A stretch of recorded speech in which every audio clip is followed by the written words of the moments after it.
Salut, donc Savant Céleste à l'appareil. Je vais vous parler du Soleil en Taureau, la version 2 V2 comme j'aime bien l'appeler.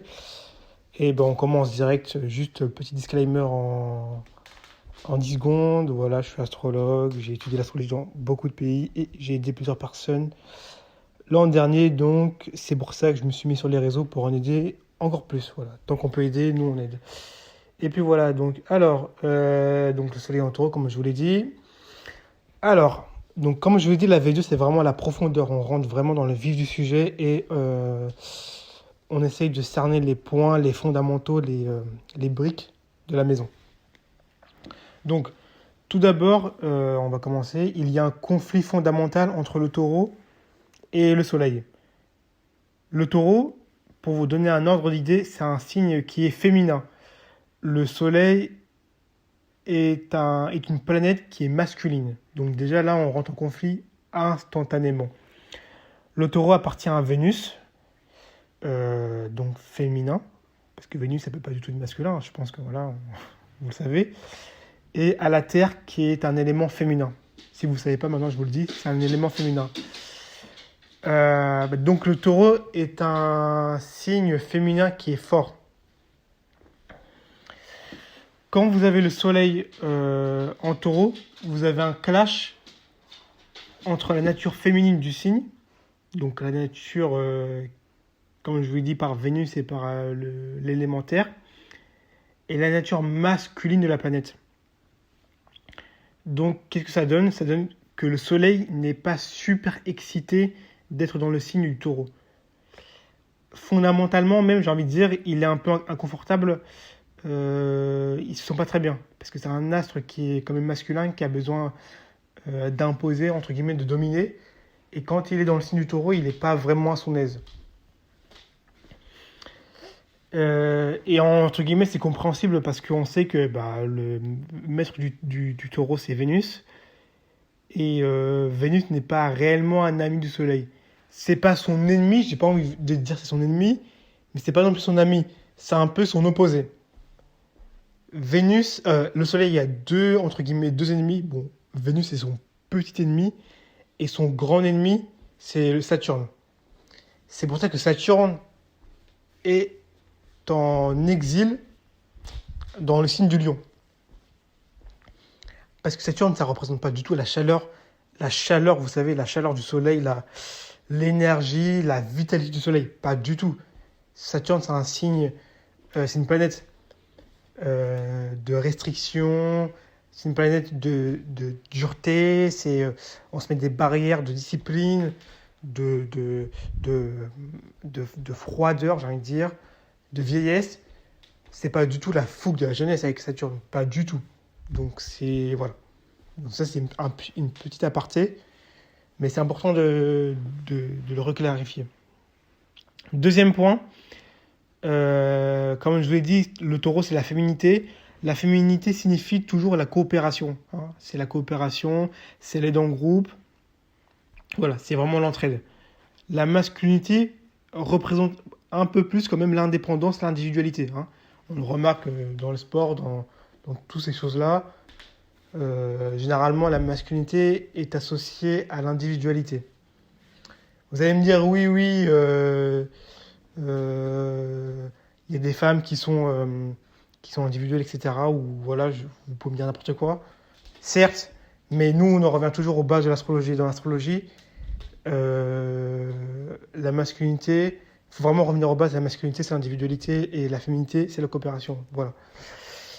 Alors, donc, avec le soleil en taureau, on a un deuxième clash entre la coopération du taureau et le leadership du soleil. Qu'est-ce que ça va engendrer?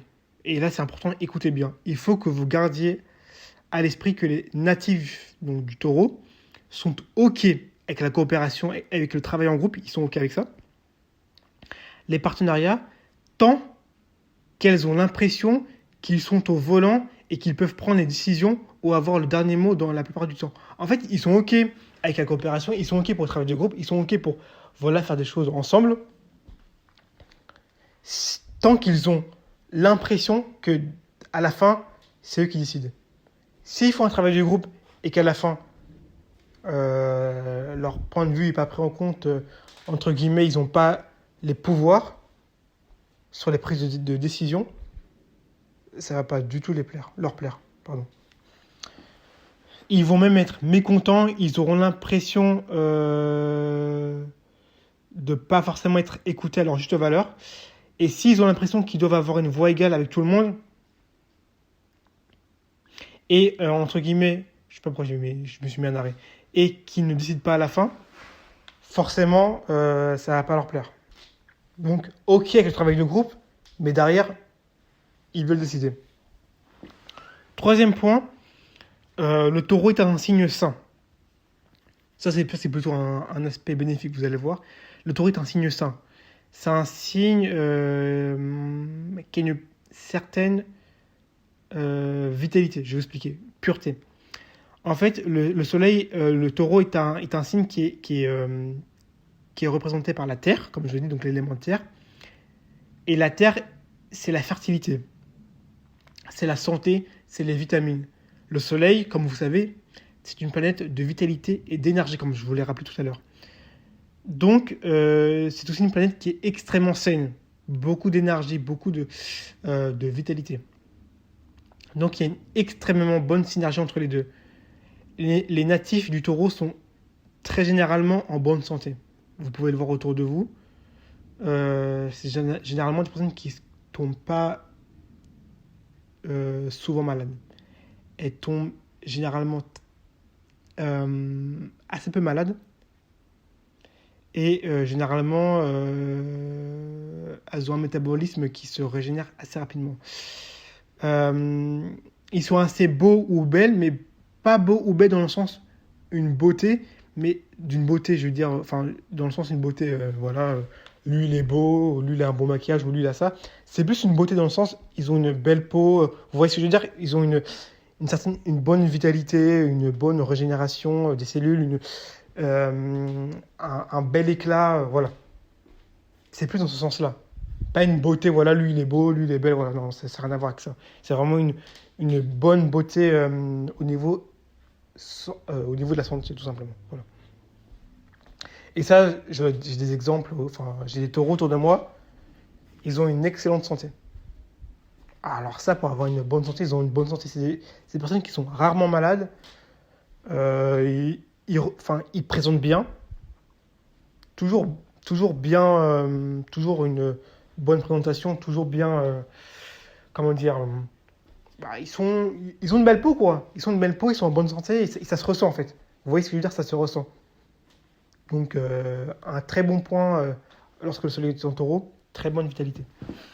Et dernier point, le taureau est également un signe extrêmement stable. Pas hâtif, le taureau ne se hâte jamais. Le taureau prend toujours son temps. Toujours. Il est extrêmement patient.